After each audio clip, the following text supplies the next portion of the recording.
Once upon a time, in the mystical land of Toronto, there lived these two bodaciously beautiful princesses who lived in a totally cool castle. One day, the princesses were invited to this outrageously awesome party. You knew it was going to be raging if it was next to the trash. And they were totally stoked to go, but their evil, trollishly ugly stepsisters locked them away in this really tall tower. Like, really tall. We even tried the Rapunzel thing. Yeah, that didn't pan out. We were totally bummed. But then ye olden light bulb went off, and we figured, hey, why not invite the evil stepsisters to come with us? So they said, cool. And we were off riding ye olden steed, battling the evil traffic minions. But finally we made it, and everybody was there. There was singing, drinking, dancing. Even the barbarians were there with some dead guy in a cage.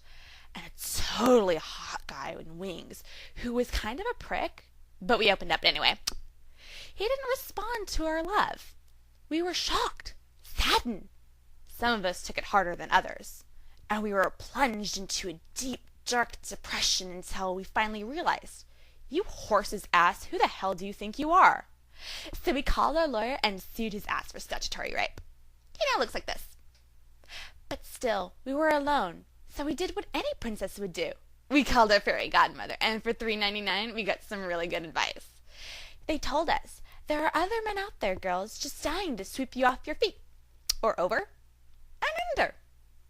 Case in point. Life's too short to dwell on some dill hole, so grab yourself a drink. Or 5.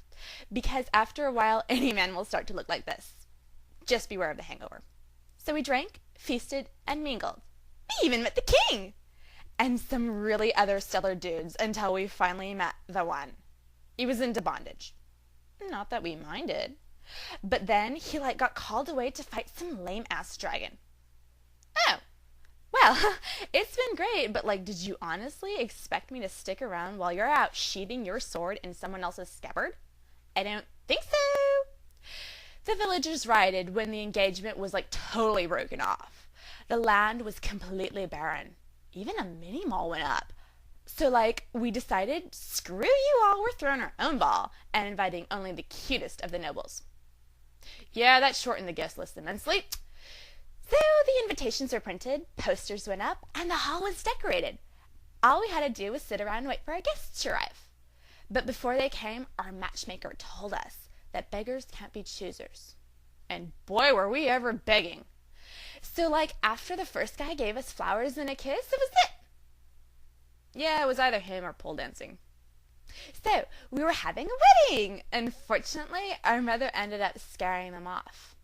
Don't know why. She's really a nice person once you get to know her. Oh, said the matchmaker. So we lived happily ever after with each other. The end.